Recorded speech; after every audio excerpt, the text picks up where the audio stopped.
Our shared story begins not in a book, but by a fire.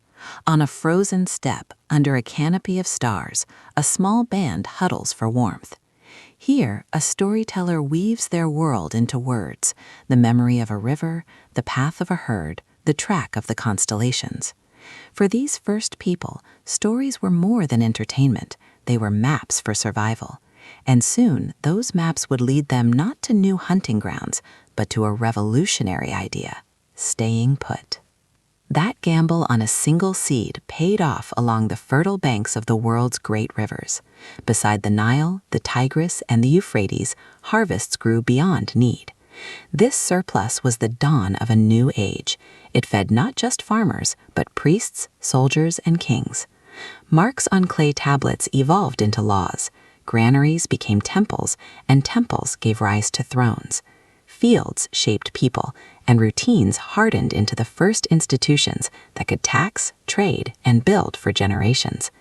In the span of a lifetime, humanity went from seeds to sprawling cities. This urban explosion was not confined to one region. In the Indus Valley, engineers planned cities with sophisticated drainage. Along the Yellow River, dynasties rose and fell.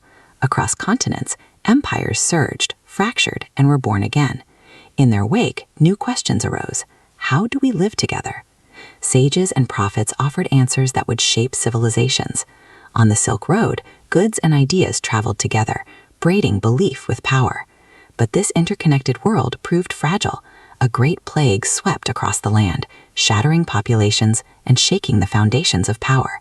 And just over the horizon, a new kind of connection was about to be forged, not by land, but by sea.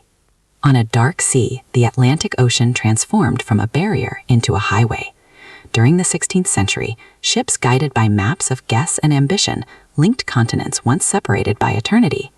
This Columbian exchange remade the world, but for every new crop, there was a cost. As the wealth from sugar plantations swelled the treasuries of Europe, diseases like smallpox silently decimated the peoples of the Americas. New financial systems arose to fund these ventures, fueling the expansion of empires. The storyteller from that first fire would not have recognized these strange new winds of change. But a revolution was also brewing in the mind. The Enlightenment championed reason over tradition. If we could map the heavens, why not redesign the state? This explosive idea fueled uprisings that argued power belonged to the people, not to thrones. The smoke of the factory soon replaced the smoke of the campfire. The Industrial Revolution, powered by fossil fuels, forged a world of steel, railways, and telegraphs. But this new power and intense rivalry culminated in a century of unprecedented conflict. The trenches of the First World War and the mushroom cloud of the Second revealed humanity's capacity for self-destruction.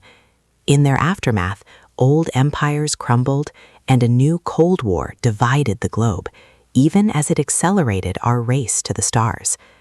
Today, we live in the echo of all that came before. We stand at a new crossroads, armed with technologies our ancestors could never have imagined.